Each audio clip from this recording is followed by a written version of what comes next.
Good morning, everyone. My name is Teresa Woodruff, and I serve as the interim president at Michigan State University.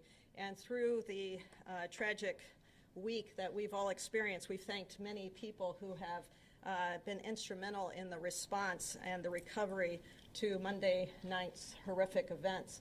And one group that we haven't yet thanked is the media. And so at the outset today, I want to offer my thanks on behalf of a grateful university to all of you who helped spread the photo of the shooter on Monday night that led to the tip that came in and the conclusion of this event. You helped our community, you helped our state, and you helped our nation stay informed and allowed us to be more transparent as we all worked and walked together on this pathway. So I wanted to begin today just with a thank you to everyone in the media for helping to spread that essential and timely information. Others today in this news conference are going to provide updates on the investigation and law enforcement matters, and so my comments are going to be brief, and they're going to focus on three areas. First, where are we now? What's next? And the process that's going to guide our decisions as we move forward. As you'll soon hear, the 5 students at Sparrow are still in critical condition, but I'm pleased that we are seeing some signs of improvement in some of our students. And our Spartan Nation continues to send good thoughts to each of them, to their families, and to the doctors and nurses at Sparrow Hospital.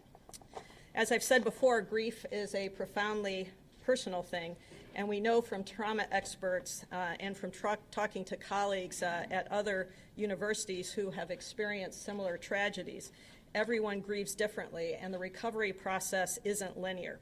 So each member of our campus will have different needs, and our focus is on providing as much flexibility as possible in supporting the diverse needs of this campus community. So as we move forward, I ask the campus and everyone in our Spartan community and extended family as represented here to provide empathy and grace. And the knowledge that each person's support may be different, and we will be considerate of that. I'm extremely grateful for the quick actions that we've had pulling together the many counseling and support services this week. We know that many in the community will continue to need services for months to come, and that some haven't reached out yet. But I am encouraged that, and can report that hundreds of students have already utilized our counseling services that were provided at the Hannah Community Center or in our residence halls. We also provided a service to employees that is called Reflect and Connect. And we're looking into training for supervisors as more faculty and staff begin returning to positions today and into next week. We are encouraging empathy and patience and an atmosphere for all to recover at their own pace, and will continue to offer these services into the future. Today, MSU is resuming standard operations after 48 hours of being in modified operations. While we are returning to standard operations, classes remain suspended through Sunday. This standard operations means that the university offices are open, but in this case with wide latitude provided to supervisors across our university network. The 2 buildings, Berkey, remains closed for the remainder of the semester. The second building, the Union, is still being evaluated for decisions to be reported later. FBI Special Agent in charge of Michigan, Jim Taraska, will report in just a moment on access to those buildings for students, faculty, and staff who still have materials that are present in those spaces.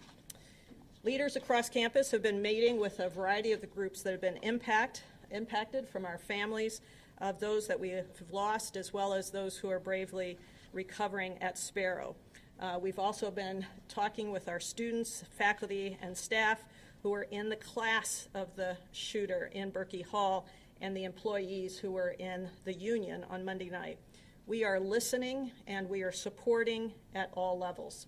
Our core leadership team is meeting daily, and we will continue to do so to prioritize the needs of campus. We want to be supportive not only of our campus, but we understand that the community is involved, and we want to give people the confidence to re-engage and stay engaged as we come together. Our alumni network, over 500,000 Spartans strong, are contacting us and wanting to get involved. They are generously donating their time and items that can be helpful to the community, including 15,000 candles last night, as well as flowers that were associated with our vigil. For those who want to give in a way that can support MSU at this time, we have set up a fund called Spartan Strong Fund, and you can find that on the MSU website. And Chief Lynch has also told me of the many people who have dropped off food and other items to our MSU PD, and we are all very grateful for that outpouring of love and support, and as I understand it, we're out of kitchen space at this point. So we thank you for that outpouring in so many ways. We know as a campus that we have hard work ahead of us. Moving forward won't be easy. Unfortunately, others in higher education have been through this, and we are connecting in ways that through these shared experiences, we will have ideas about how we can evaluate our best plans forward. And as we move forward from today, we will work together to make informed decisions and lean on each other. None of us have all the answers, but we do have each other.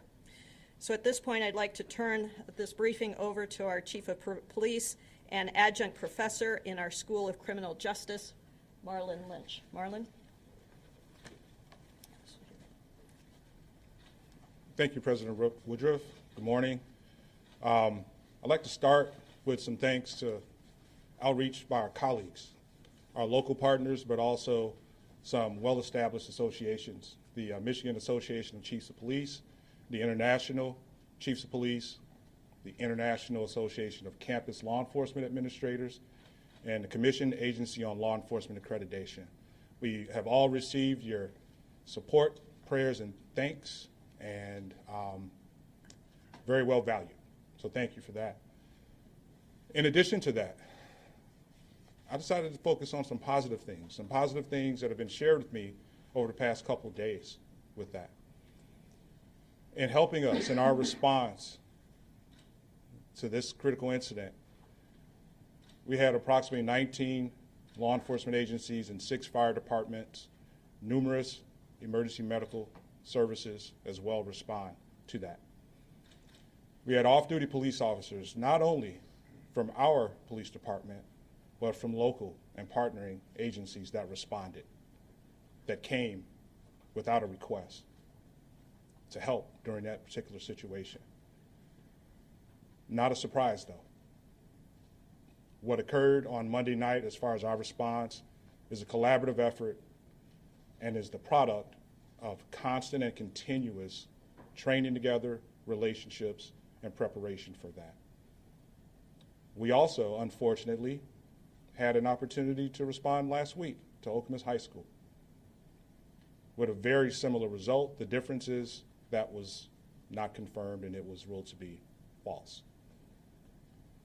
So just imagine the stress put on the first responders responding to a situation at Okemos High School that we take very seriously until otherwise notified.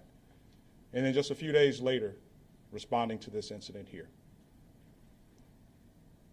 We have to recover too. We have to heal. That process has begun as well. We've made services available for our staff, our police and public safety staff, beginning today. We also have short-term plans as well as long-term plans as we move forward for this.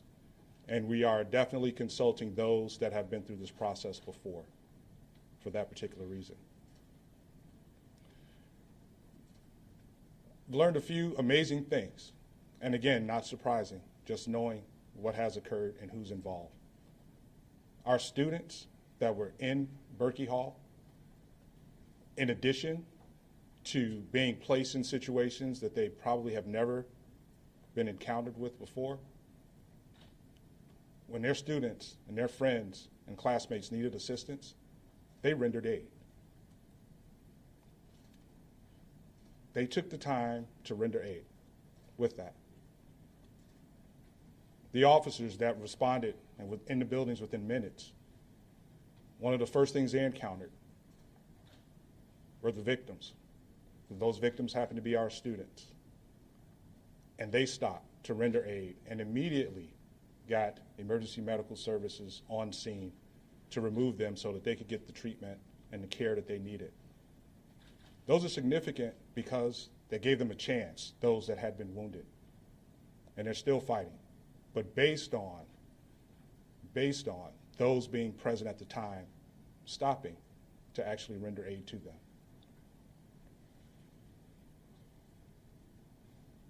The dispatchers. Dispatch function is a very key component to what we do, our response.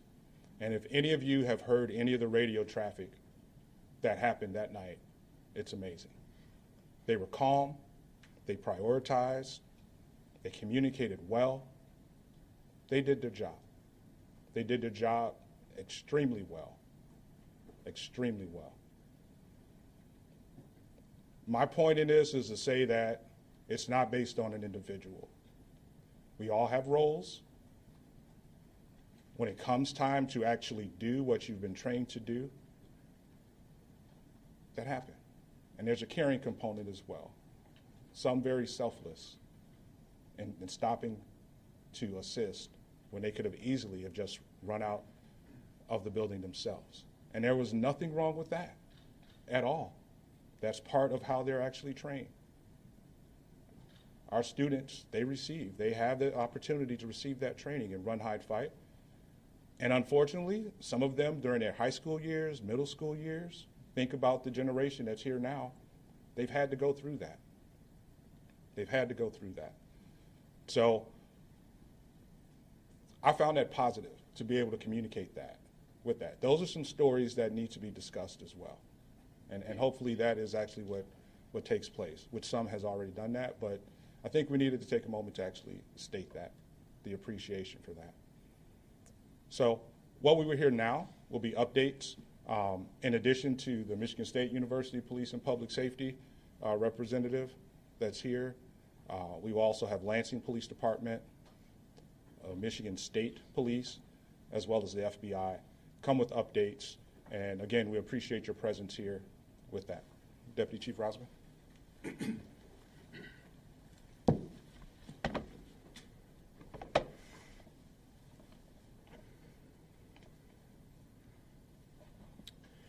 Good morning, everybody. Thank you, Chief. I want to begin by, again, honoring the victims, our students. As a father, I cannot imagine what all the families continue to go through. The past few days have been so unbelievably difficult for our officers and our community, and we continue to mourn with our community and start the healing process.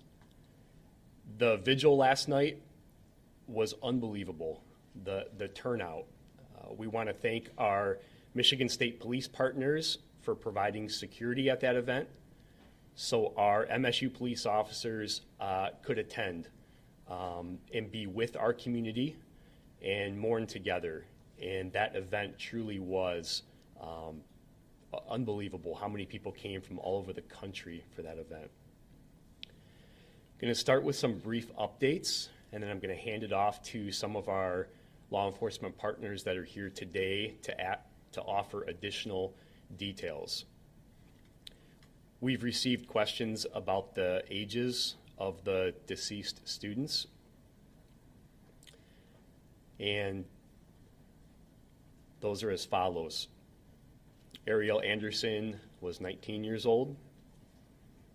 Brian Frazier was 20 years old. And Alexandria Werner was also 20 years old. We were present yesterday when they were recognized in the chamber of the Michigan House of Representatives, and that was a very moving experience as well. As the president mentioned, the 5 students in the hospital remain in critical condition.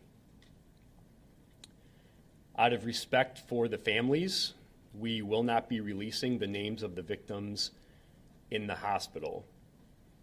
We do understand that some of those names have been made public by family and friends, but we feel strongly about not confirming their names out of respect for the families, and we hope you understand. So even though MSU Police and Public Safety is the lead agency in charge of this investigation, the investigation is very complex. It's bifurcated and involves many different agencies. Different parts of that investigation are being handled by different agencies in a very unified and coordinated effort. That unified cooperation between all of the agencies involved and the resources that have been deployed to campus from all over the country is impressive. I'll share a few brief updates regarding the investigation, and some of our partners that are here today will elaborate on some of these details as well. We can confirm that the shooter had 2 handguns on his person when he was located. Those handguns are both 9mm. He also had additional magazines and ammunition on his person. Our investigative team did work with our federal ATF partners to trace those weapons, and we have learned that they were purchased legally by the shooter, but they were not registered. We can also confirm that a note was found on the shooter, and the location that the shooter was located was roughly 3.8 miles northwest of campus. As I said, the Michigan State Police is here today, and they will share additional information about that shooting scene. We want to thank all of our local, county, state, and federal partners for all of their assistance that they've provided throughout this investigation. The investigative assistance that we've received after the initial incident has been absolutely overwhelming as well. As the interim president said, we'd also like to thank the media for being active partners throughout this investigation. Your ability to share our information while understanding the sensitive nature and having compassion for the families is very much appreciated. At this time, I'm going to turn it over to Lieutenant Renee Gonzalez from the Michigan State Police. We will be available for questions at the end. Renee. Thank you, Deputy Chief Rosman.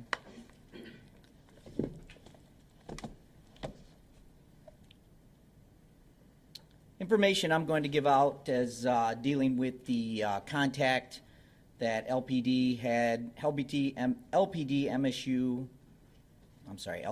MSP, and our state security officers had contact with the shooter at Lake Lansing and Larch Road. Our detectives responded to Lake Lansing Road and Larch Street, where a subject matching the MSU's shooting suspect, Anthony McCrae, was observed walking. What had happened is the LPD officers received a call that subject matching that description was walking down the street, and this was on Lake Lansing Road near Larch Street, city of Lansing. Officers made contact, 2 LPD officers made contact with the shooter, approximately 20 feet from McCrae. They exited their vehicle, ordered him to show his hands. However, he produced a weapon and then killed himself.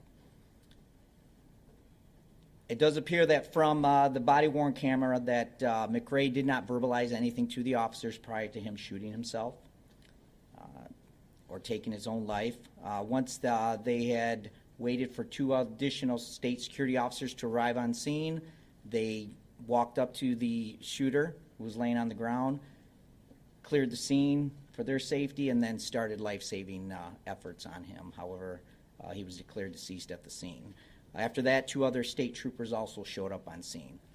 Our detectives arrived on scene. They conducted interviews with the officers on scene, photographed the area, downloaded body-worn cameras, in-car videos, and did round counts for all the officers to ensure that no rounds were fired.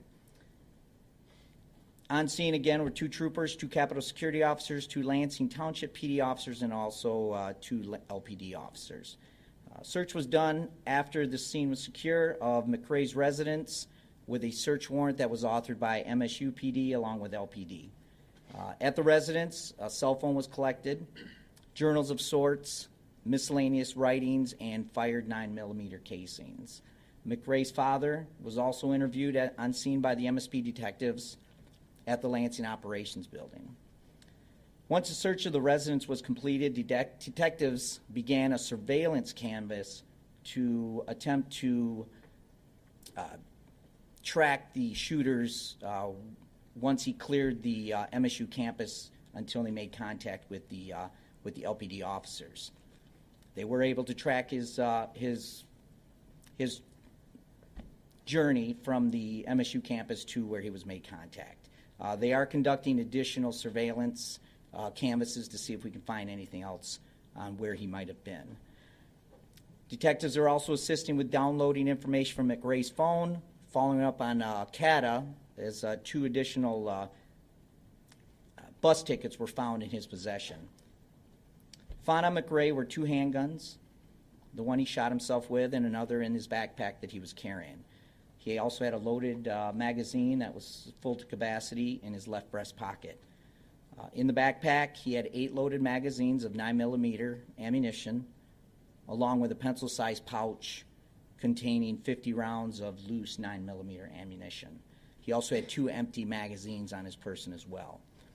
2 pages of notes were found in his wallet, which was on his person as well. Those are that was the note that indicated where he was going to visit, and also kind of gave an indication of why he maybe a motive, but nothing that we can actually confirm just yet. The investigation is ongoing, and at this time, we believe that there were no other subjects involved, and McRae was the lone shooter in this incident. I'll now turn it over to Chief Sosby.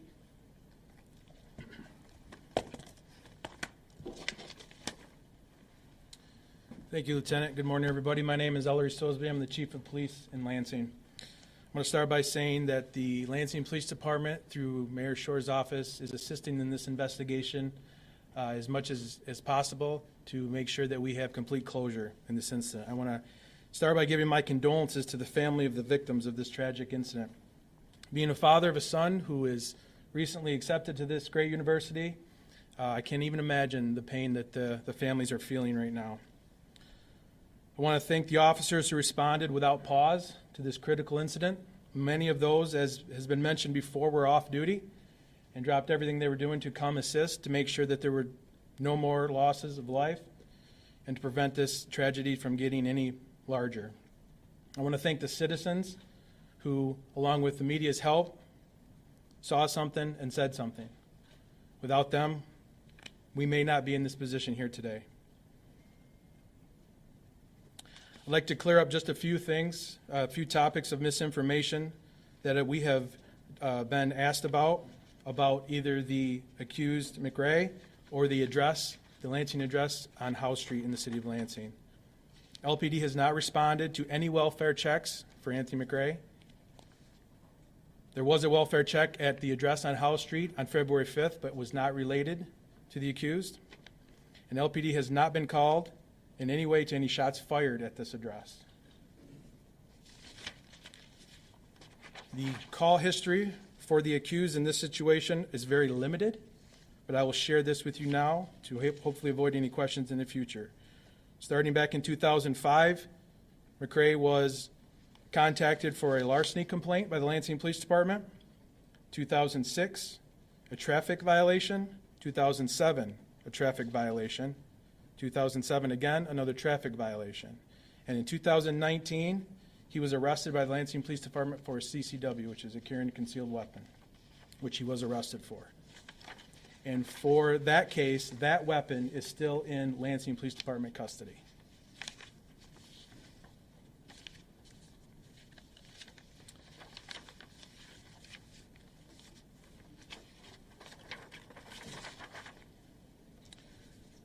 As the lieutenant shared, 2 Lansing police officers made contact with the accused in approximately the 800 block of Lake Lansing Road.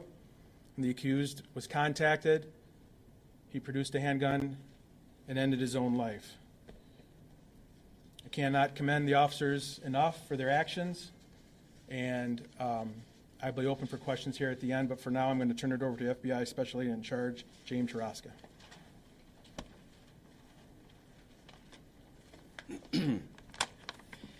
Good morning.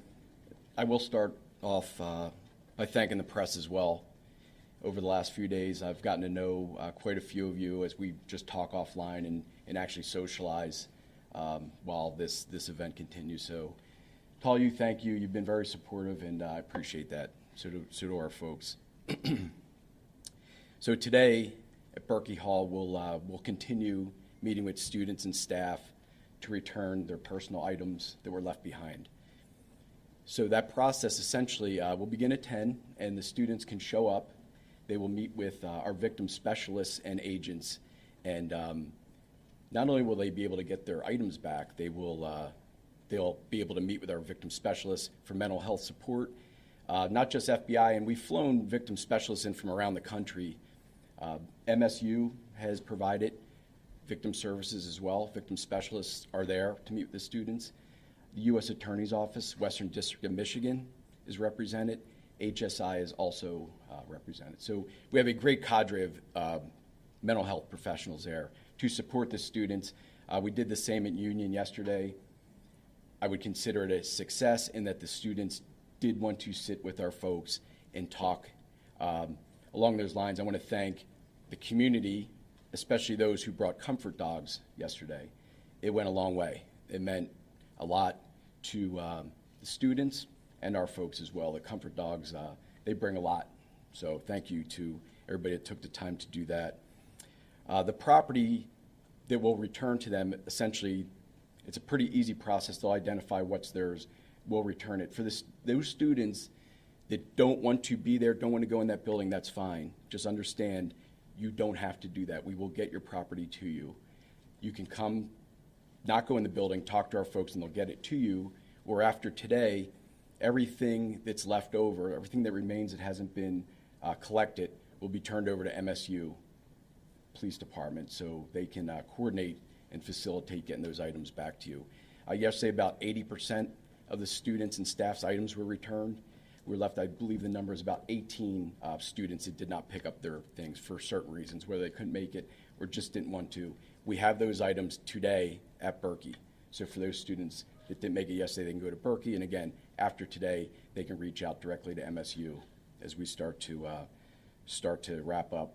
Again, the community outpouring has been amazing through food and just thank yous and handshakes. And that's very, very much appreciated. It goes a long way with all our folks and the whole community here. I do want to thank Governor Whitmer and Congresswoman Slotkin for their ongoing support. They've been obviously extremely supportive. They were here at the press conference the other day, and the Congresswoman is, I believe, going to do a site visit today to meet with our folks and the students as well. So we look forward to hosting her. Even after today, the FBI will continue supporting the families of Alex, Ariel, and Brian. It doesn't stop today.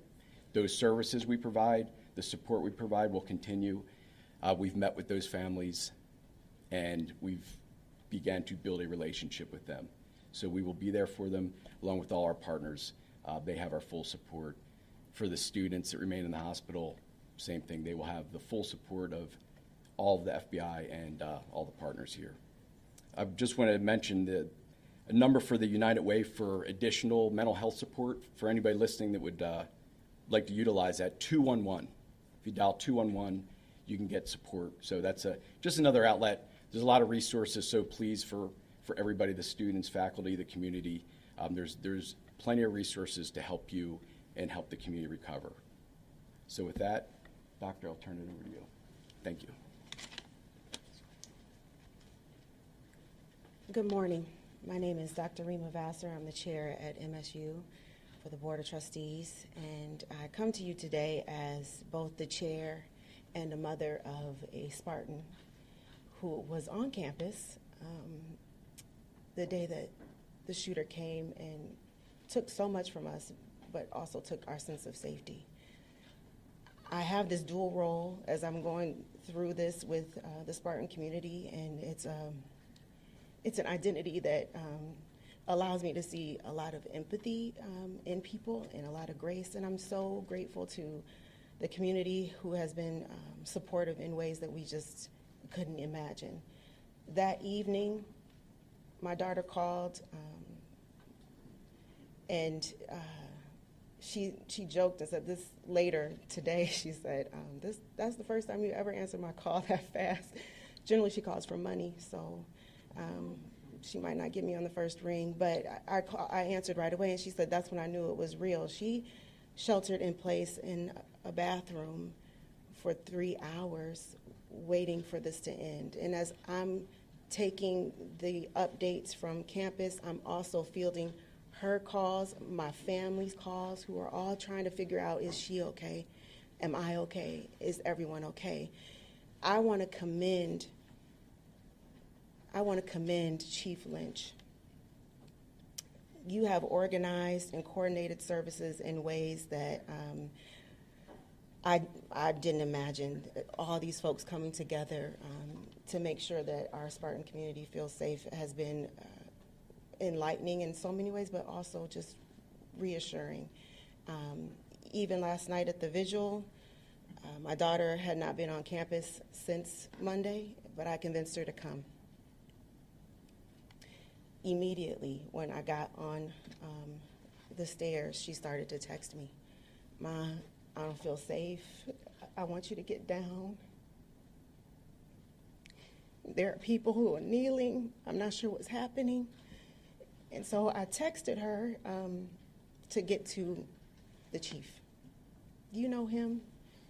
Get next to him. You'll be safe. I know people took exception to that text. I don't know what you would have done if that were your daughter.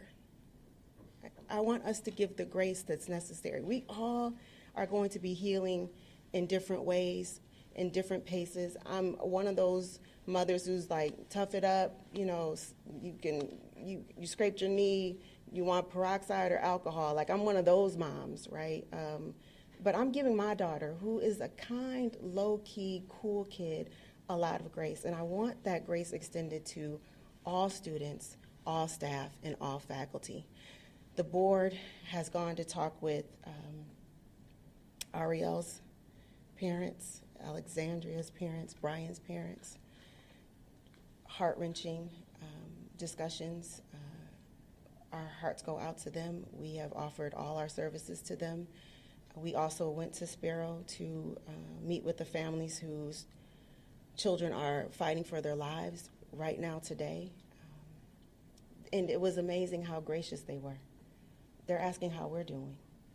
I mean, just the Sparrow community has been absolutely amazing. That was the quote from one of the fathers. And so I'm grateful to them for their service to these families. This is a hard time, a tough time, but we're going to get through it. In the coming days, the board will continue to meet with the administration. We'll continue to get updates from Chief Lynch around what has happened, debriefing what we know to be true, what could be different going forward. And we also are meeting with faculty, staff, and students around their issues of safety and where they felt the safest and why, right? And how we can recreate those kinds of places all around campus. The board is committed to making sure that we are united on the other end of this, and that Spartans from all over the globe can come to this campus and feel like they will be safe. We will not have our safety and security stolen by a man with a gun in a senseless act of violence. It will not happen. I will open it up to questions and turn it back over to them. And I tell you what, before we open it up for questions, I do just want to highlight that, you know, again, this investigation that's ongoing is so massively complex that you may have questions that we know the answer to, the folks up here today just might not have that information. So please be patient with us. We will do our best to answer all of your questions. We have remained committed to being transparent and sharing as much information from the very beginning, and that remains. Please understand that as we move forward, there's so many questions that you have. We may have to get that answer and get back to you. So with that, I'll open it up to questions for any of the speakers that are here today. So in the back, go ahead. Good morning. Thank you for sharing these updates with us. Adrienne Broadus from CNN, also a 2006 graduate. First question, what's on your heart today?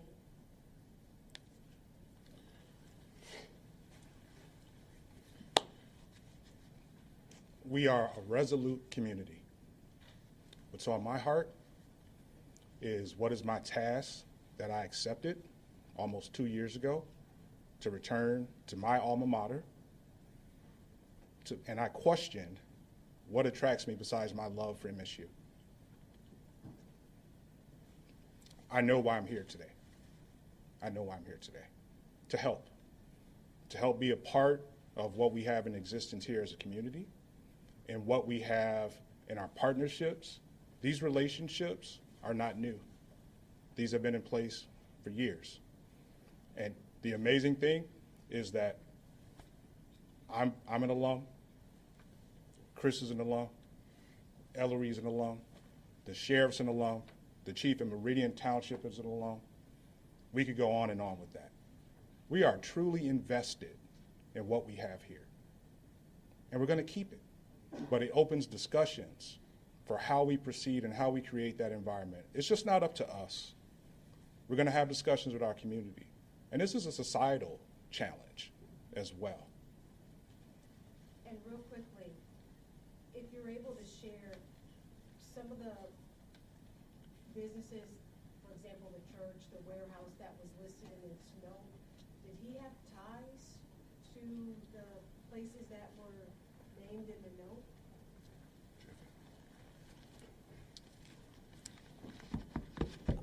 Reference the note with the listing of the businesses.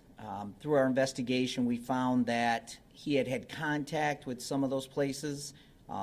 He was an employee of the Meyer Warehouse at one time. And a couple of other businesses, it appears that he'd had some issues with the employees there where he was asked to leave. So it looks like he possibly, a motive for that was he just felt slighted, and that's kind of what the note indicated. The surveillance image obviously proved pretty important for capturing Mr. McCrae, locating him.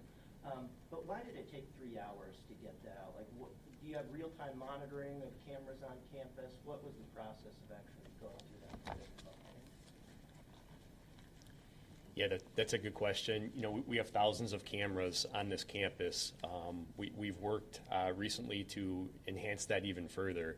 That system is complex, and our investigators immediately began reviewing surveillance footage.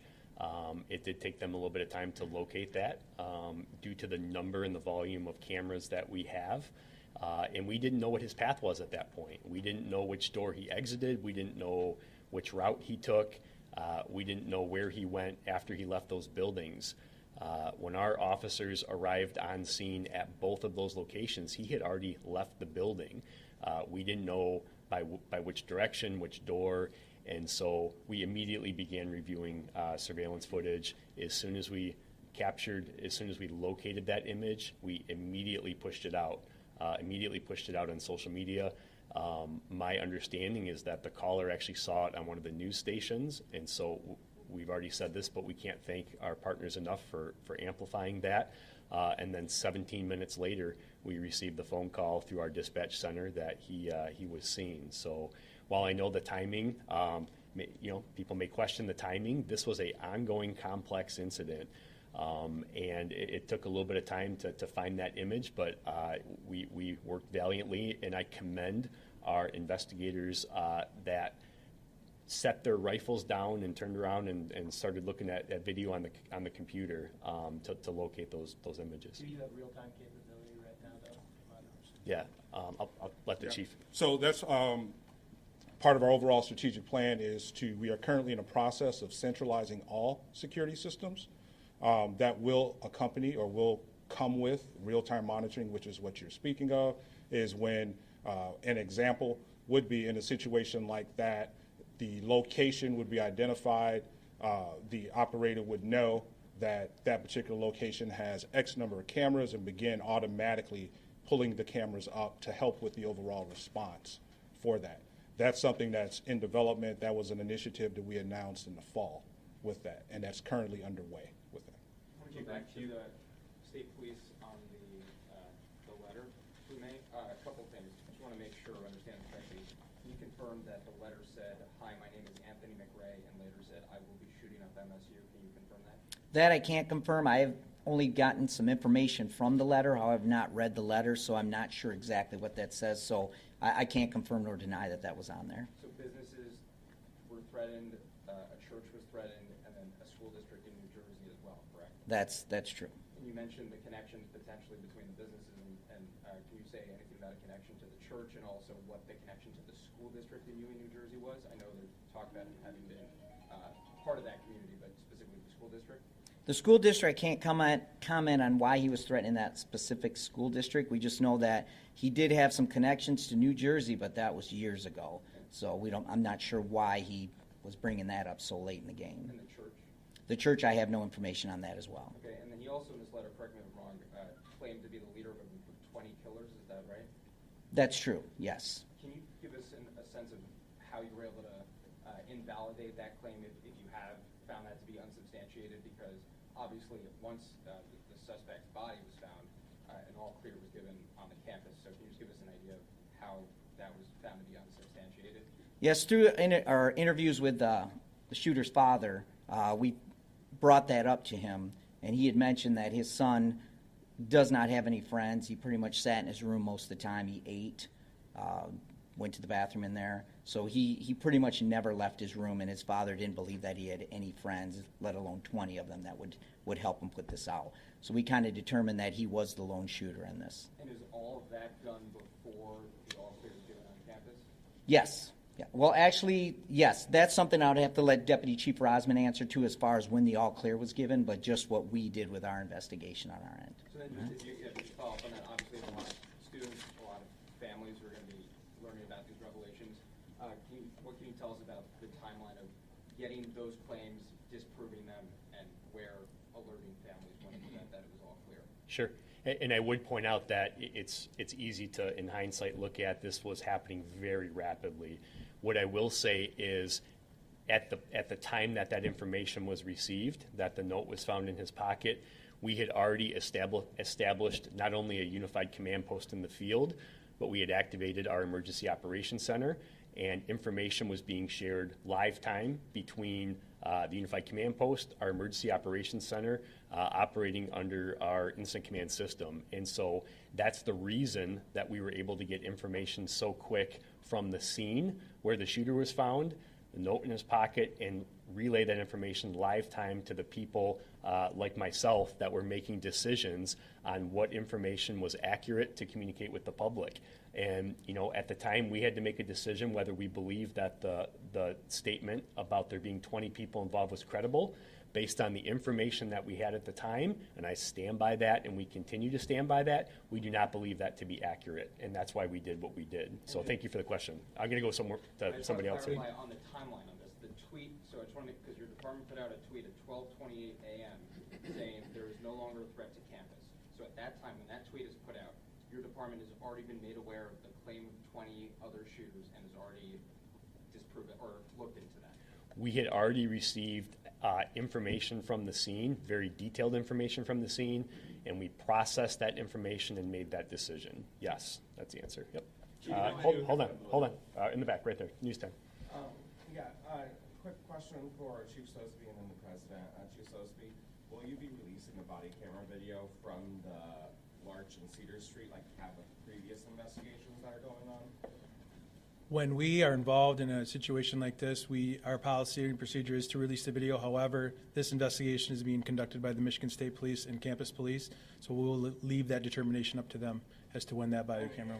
Because you've done it with a couple officer-involved shootings Correct. while state police are still doing their investigation. Yes, that's true, and in cases that we do that, we are in full cooperation with the investigating agencies in this case. And then for the president, real quick, Berkeley Hall is closed for the rest of the semester. The union's closed for now. What happens after that? Are you going to go through a remodel like Oxford did? Are they going to be completely torn down and rebuilt like Sandy Hook? Or what's the process? Our leadership group is meeting, and we're making determinations on the disposition of each of the buildings in real time. So I don't have an answer for that at this point. Question for Chief Lynch. Hey, I know there's a lot of questions. We're going to do our best to get to all of them. So in the back on the suit and tie. I'm sorry, suit and tie right behind. Yep, go ahead. Any reaction on the fact that McRae, because of that plea deal in 2019 in the Lansing case, wasn't able to purchase these two handguns? And to follow up on that, rumor going around that he had been turned down for a job at MSU, and that could have been a possible motive. Comment on both. I'll address the second question first, and I'll see if anybody wants to take the first. That is part of the investigation in terms of his connection to MSU. We can find no connection to MSU at this time. He was not a current student faculty staff or a former student faculty staff.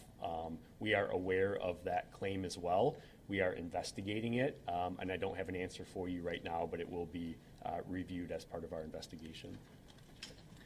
I will address the charge asked question. Can you ask it again, please, so I'm clear? Reaction to the fact that the 2019 case that your police department handled was pled down by the then prosecutor.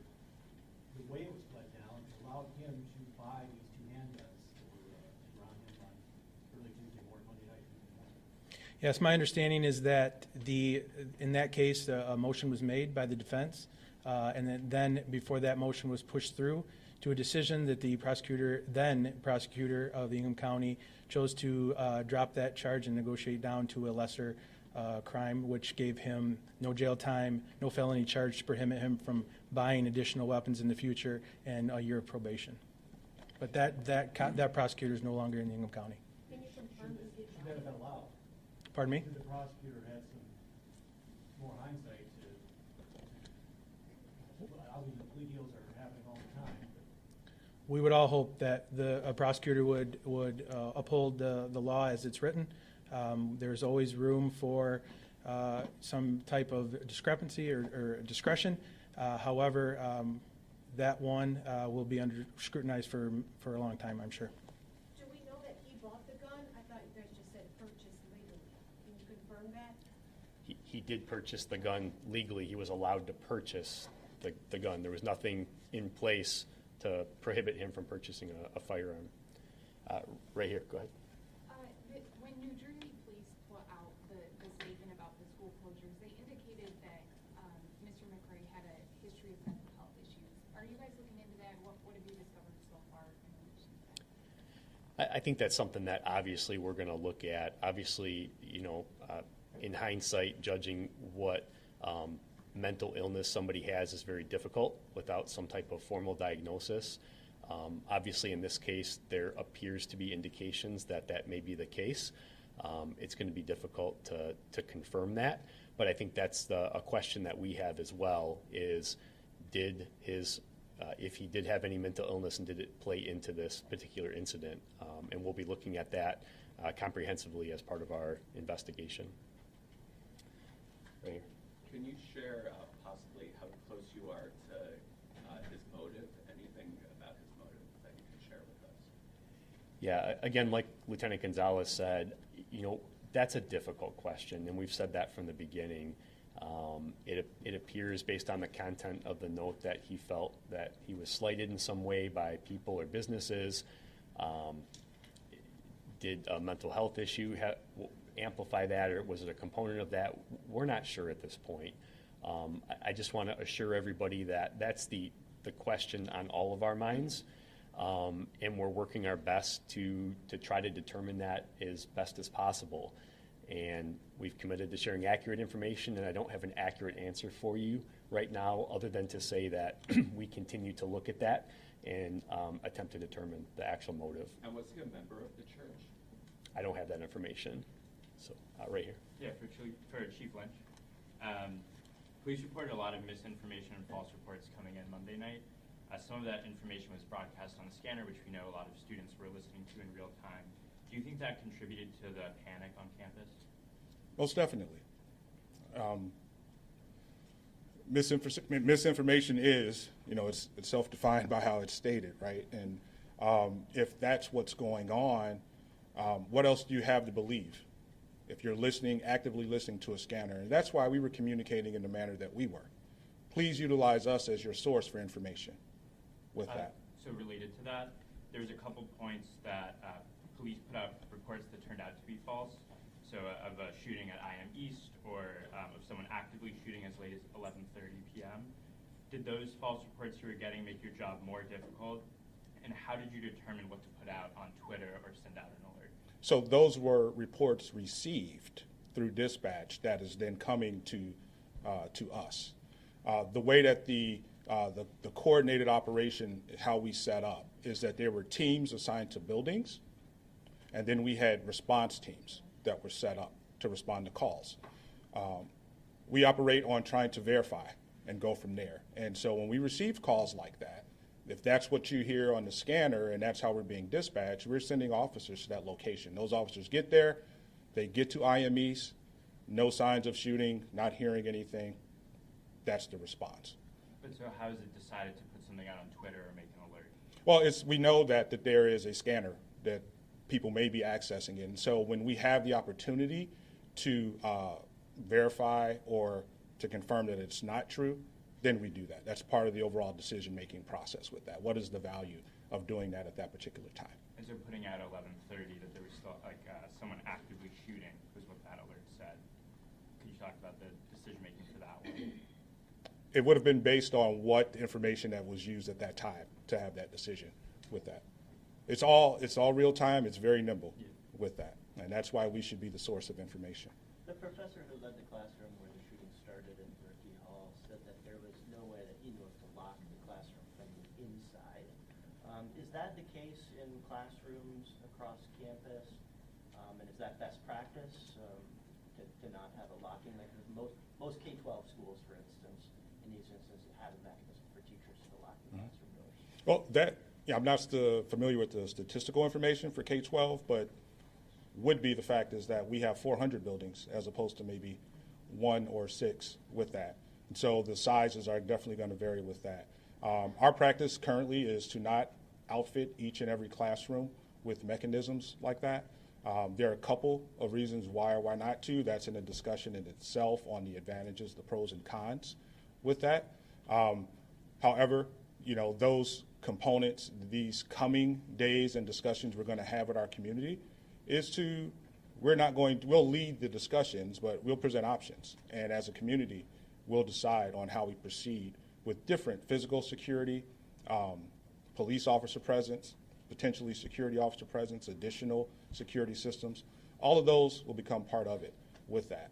But today, that is not how we're set up in all of our classrooms with that. You mentioned that students render aid to each other. We are hearing reports that possibly one of the students killed acted heroically and tried to take the shooter down. Can you verify those reports? I know it is still very early in the investigation. Mm-hmm. I couldn't speak specifically to that action with that. Lots of information being fielded at this time.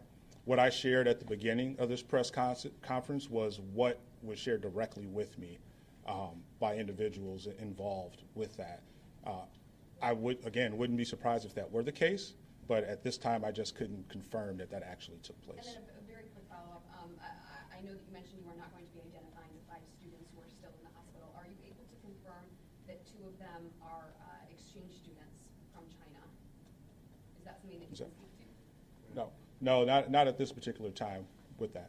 We do know that we do have some international students, but couldn't confirm at this time where their home country is. Let's go in the back here, over on the left. I just wanted to, maybe this for MSP, you said that you were able to complete his journey from campus to the site where he shot himself. He had all this ammunition that kind of leads you to believe he had plans to do more. I mean, was there any point in there where did you seem in a hurry stop at other places and kind of contemplate doing something, or was he calmly walking home? It looked like from looking at the video that we did have portions of, that he was just walking home. Where his ending spot at Lake Lansing Larch was just around the corner from his house on Howe Street. So it appears that he was just heading home. Where's the church or the warehouse anywhere in the area? Like, did it seem like that was the direction he was going? No, it appeared to us that he was heading home when someone just spotted him from the picture we put out on him. Neighbors have said that they called the cops about hearing shootings at the father's house. Were those not responded to? If you don't mind, is everybody okay if I call on people? Is that okay?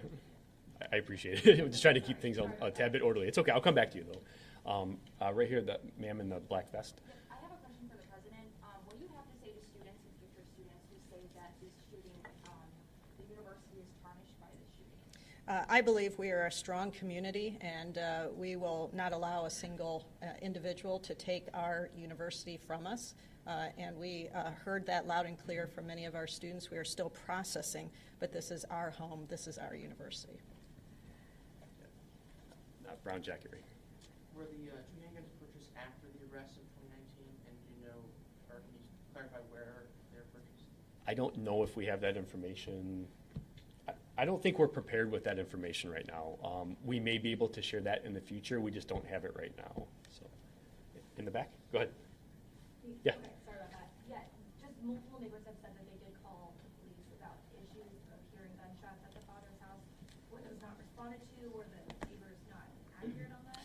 What the information that we have is that those are not accurate. We checked all our call logs along with our dispatch logs, and we have not received, the Lansing Police Department has not received any calls for any shots fired at that residence. Right here. Go ahead. Thank you, for President Woodruff. Thank you. I talked to two students who have been distributing a petition with about 11,000 signatures for some sort of Zoom or online option for this semester. It's similar to what's offered at Oxford High School. Has there been a discussion of that in the administration? Yes, we've discussed that, and there's ongoing discussions.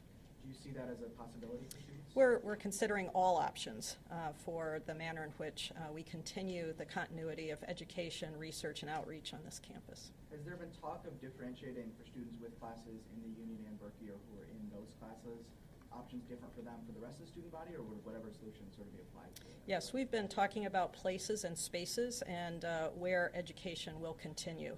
And certainly those two buildings are central to some of those conversations. Thank you. Thank you. Yeah, there's been a lot of details today about, what was in the note. Can you just clear up, what exactly was in the note? I know it was mentioned earlier about a possible why. Can you say what possibly you know about the motive to this point? So again, I really do think we've said all we can about what we think the motive might be. I commend and appreciate the Michigan State Police sharing as much information as they have about that note. I really think that's all we have to share at this point. We'll continue to evaluate that note from a lot of different angles, a lot of investigative avenues. If we determine anything else, if that note is of any additional value, we may share some more information in the future. But as of today, I think we've shared what we can in terms of the content of the note. Let's do one more question. Right there. Go ahead, shirt and tie. This is for you. I do want to preface that we do want to share those stories of students and officers rendering aid. But Chief Deputy Chief Rossman, you previously mentioned that there was an overwhelming police response. So I need to ask, when McRae was able to exit the MSU Union building and get out of the campus and then be found in the city of Lansing, almost 4 hours away, when you talk about this massive police response, how is this not something that was found, especially if it sounds like he was walking? Yeah, definitely. And like we've talked about already today, the chaos that ensued and the information that we were receiving, due to the number of reports that we were receiving on campus, we actually at the time thought that he was still on campus. I mean, we had no indication at the time that he left campus. We were receiving and responding to so many calls about potential shots fired or sightings of this person on campus. Although we deployed resources off campus, we didn't receive any calls. We didn't receive any calls, whether they be valid or not, off campus, as additional law enforcement resources arrived from all over the state of Michigan, from counties away, we started to deploy those resources out, almost if you picture kind of a ring. So if there's our incident, we kind of have our inner, and then we kind of work our way out in different rings. That's how we started deploying our resources. We started with campus. Our goal at the time was to ensure the absolute safety of every student and every person on this campus after the shooting. And that's where most of the calls were coming from, and that's what we were really focused on. We had no indication at the time to believe that he was off campus, and especially that far off campus, 2, 3, 4 miles. So working through our unified command post, as resources responded, we started deploying them out further. And when that call did come in, due to that decision, we had resources that were able to quickly respond to that location. I know it's something that, in hindsight, can kind of be questioned. How did he get from point A to point B with nobody seeing him or no law enforcement seeing him? And all I can do is assure you and the community and our students that we were acting on the best information we had at the time, making critical decisions that we still stand by, in deploying our resources in the most efficient and effective way possible to ensure the continued safety of campus, which we did. So even though the calls came out of maybe Berkey in the Union, which is west, there was never a surrounding of these buildings where these calls were coming out of. Do you believe it? It sounds like you're saying there was just a sense of hysteria. It's possible you could have just slipped away. Yeah, and I'll compare it to the Okemos High School shooting or situation, the hoax situation. When that happened, we all thought that was real. When the additional calls came in that there were additional shooting scenes on campus, we thought those were real initially. We responded like they were real. We reacted like they were real. We sent tactical teams and inserted ourselves into those buildings, and our officers, following their training and their drive, entered those facilities ready to hunt somebody down and take them out and prevent them from ending any other life. And that's what we did. It took us a while to determine that some of those were false, were hoax calls. So as we were working through that information, we were actively responding to those scenes in deploying our resources. And it took us a while to determine. You heard it. Everybody here, it sounds like, was listening to the scanner. I mean, we were listening to the same thing. A lot of those calls sounded real when they went out. We thought they were real, and we responded like they were real, and we were ready to do what we're trained to do. So I do want to say that we all have a lot of questions, particularly me, my daughter I was getting live updates about what was happening in real time, and transparency is one of the priorities of the board. So as new information comes, I'm expecting fully that we'll all be apprised. I did want to add one update. Sparrow has called and let us know that one of our students has moved from critical to stable condition. And so I just want you to continue to pray for those families, pray for the families who will be having services over the next couple of days, for their students who have not made it. They sent their students to Michigan State for a quality, world-class education, and now they're holding services for them. So just hold them a space for them in your hearts, and continue to wish the best for those who are still struggling. But that was the good news, that we have at least one who has improved. Thank you.